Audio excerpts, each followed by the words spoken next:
kita beri tepuk tangan untuk panitianya. Juga adik-adik semua sekarang ada di mana nih?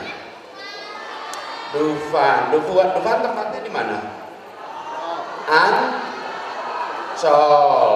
Ada Ancol, terus dalamnya Ancol ada namanya Dufan. Jadi Dufan itu bagian dari Ancol. Tahu nggak direktur Ancol?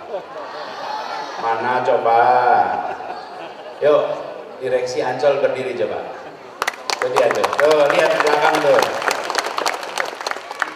Pak Paul sama Pak Sahir, mereka adalah pimpinan Ancol. Jadi adik-adik kalau kesini merasakan kebahagiaan, mereka lah yang mengatur di puncaknya. Ya, kita beri tepuk tangan untuk para pimpinan Ancol.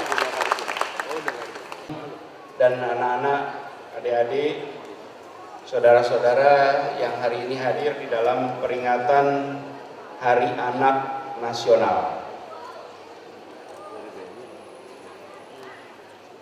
Ada anak-anak semua, ini peringatan hari apa coba? Hari apa? Hari Anak Nasional.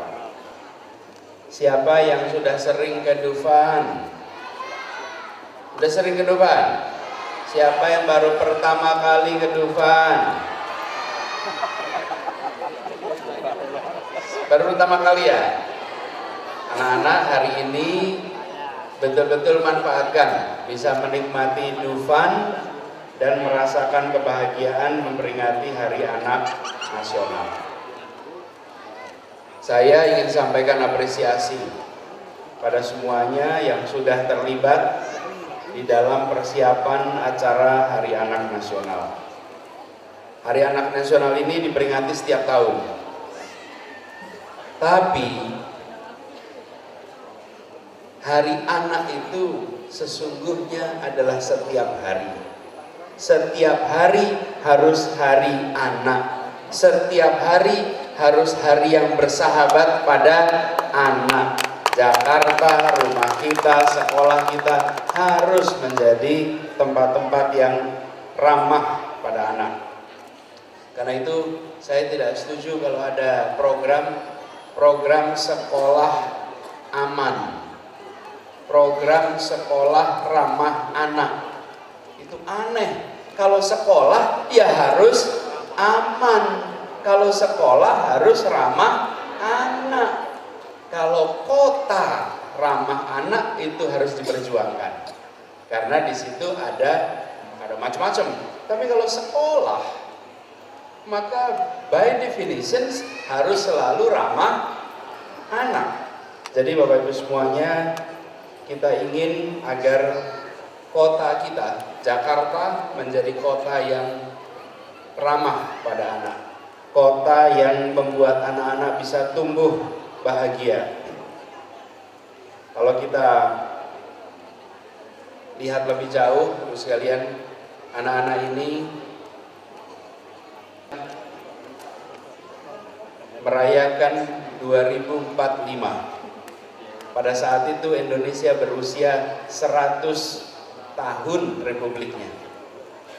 Siapa yang nanti akan menjadi panitia acara-acara seperti ini? Siapa yang nanti akan memimpin acara-acara seperti ini? Siapa yang nanti akan duduk di sana? Anak-anak kita semua di sini. Mereka adalah wajah masa depan kita. Jadi, dan nanti kalau kita lihat ada acara, ada orang tua dituntun, orang tua naik kursi roda, itu giliran kita nanti di sana. Itu giliran kita aja.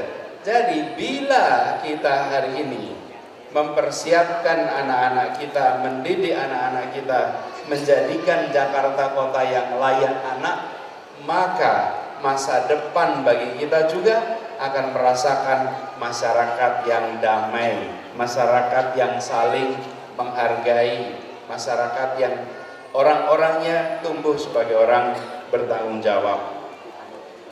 Saya ingin sampaikan kepada semua, kalau kita melihat seorang anak, bagi kita semua, jangan pernah menganggap seperti melihat orang lain. Anak yang kita lihat seakan kita melihat anak kandung kita sendiri. Ketika melihat anak-anak usia muda, rasakan seperti itu adik kandung kita sendiri. Kalau kita memiliki perasaan itu, maka kita akan muncul rasa tanggung jawab. Kalau kita tidak memiliki perasaan memiliki, tidak akan muncul tanggung jawab. Saya sering perhatikan Bapak Ibu di pinggir jalan, anak-anak bermain-main, beresiko karena di pinggir jalan. Tapi kalau kita lihat anak-anak main di pinggir jalan, paling kita bilang itu anak siapa main di pinggir jalan. Tapi kalau kita merasa seperti kakaknya, orang tuanya, kita akan berhenti dan bilang, "Nak, jangan main di sini, berbahaya, main di belakang sana."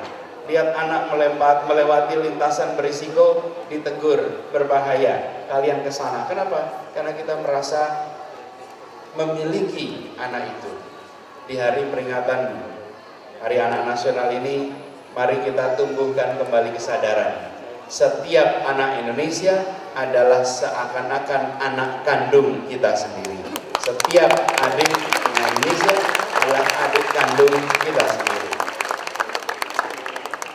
Lalu yang kedua, kita ingin anak-anak ini tumbuh. Kalau tumbuh itu harus diberi tantangan, Bapak Ibu. Jangan diberikan justru suasana yang tak menantang. Kalau mau tumbuh kasih tantangan. Anak jangan dimanja, diberikan tantangan.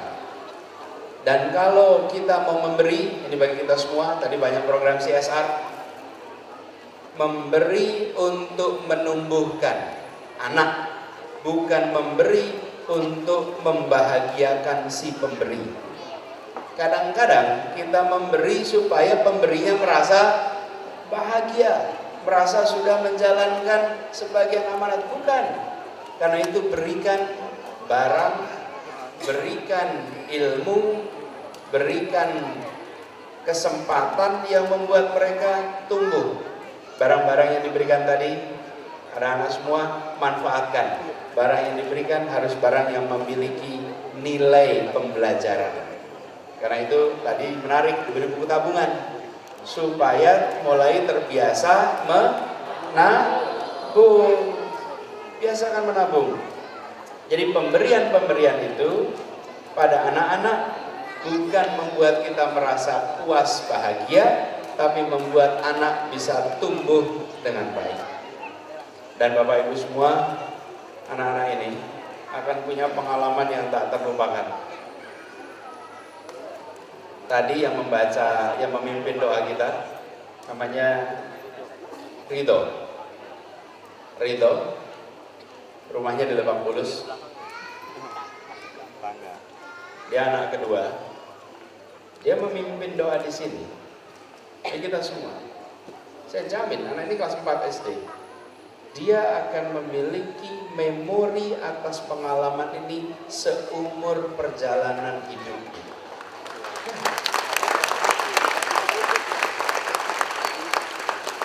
Dia akan memiliki percaya diri yang tumbuh dari waktu ke waktu. Pernah memimpin doa dalam sebuah acara kelas 4 SD. Orang tuanya bekerja, pekerjaannya laundry di rumahnya, bapak ibunya. Dan tadi ditanya pengen jadi apa? Menjadi dokter katanya. Kita doakan dia kelak menjadi dokter dan membahagiakan orang tuanya. Ini pengalaman pribadi juga. Saya pernah kena tugas begini kelas 5 SD. Dapat tugas jadi khotib sholat Idul Adha. Sampai sekarang nggak lupa itu. Nggak lupa. Karena itu bagi kita semua, berikan giliran yang sama pada setiap anak. Jangan kesempatan itu dimonopoli pada anak-anak tertentu saja. Setiap anak berikan kesempatan itu. Karena mereka nanti akan tumbuh satu-satu dengan pengalamannya masing-masing. Dan anak-anak ini tumbuh dengan minatnya sendiri-sendiri, tumbuh dengan potensinya yang berbeda-beda. Tolong jangan diseragamkan, jangan diseragamkan. Lihat Bapak Ibu yang membina, pastikan mereka tumbuh sesuai potensinya. Dan ke depan Bapak Ibu semuanya, anak-anak ini akan ketemu pertanyaan yang berbeda di masa depan. Jadi di peringatan Hari Anak ini saya ingin menggarisbawahi pentingnya menjadikan anak-anak sebagai anak pembelajar, learner. Kalau seorang anak bisa menjadi pembelajar terus menerus, maka insya Allah aman perjalanan hidupnya. Sesungguhnya Bapak Ibu, anak itu ketika lahir pembelajar. Kita ini yang menghilangkan minat belajarnya anak. Misalnya lihat nih, anak itu baru mulai pegang sesuatu digigit, lagi belajar dia, sensornya pakai gigit, terus bertanya ini bertanya itu. Begitu masuk sekolah, pelan-pelan daya tanyanya turun, keinginan tahunya pelan-pelan turun. Bapak Ibu semua, kita harus ubah. Begitu anak masuk sekolah, dia bertanya lebih banyak lagi. Begitu dia berada di panti, dia bertanya lebih banyak lagi. Begitu dia berinteraksi di lingkungan, dia bertanya lebih banyak lagi. Jadikan anak kita anak-anak pembelajar. Kalau mereka anak pembelajar, insya Allah masa depan bangsa kita akan jauh lebih baik lagi. Dan buat anak-anak semuanya yang sekarang hadir di sini, jadikan ini sebagai pengalaman. Jadikan pengalaman yang berkesan. Nanti ketika mereka berada di sini, kesempatan untuk belajar dan biarkan mereka mengalami segala macam. Saya sering menganjurkan anak itu diizinkan untuk repot-repot. Kalau anak itu waktunya longgar, ada masalah. Anak itu harus waktunya sibuk, penuh dengan segala macam hal yang mau dia kerjakan. Buat anak-anak, selamat menikmati pihak yang sudah menyiapkan acara ini. Dan kita komit jadikan Jakarta kota layak anak, kota ramah anak, dan setiap institusi di kota ini menempatkan anak Indonesia seakan anak kandungnya, adik kandungnya. Terima kasih. Assalamualaikum warahmatullahi wabarakatuh.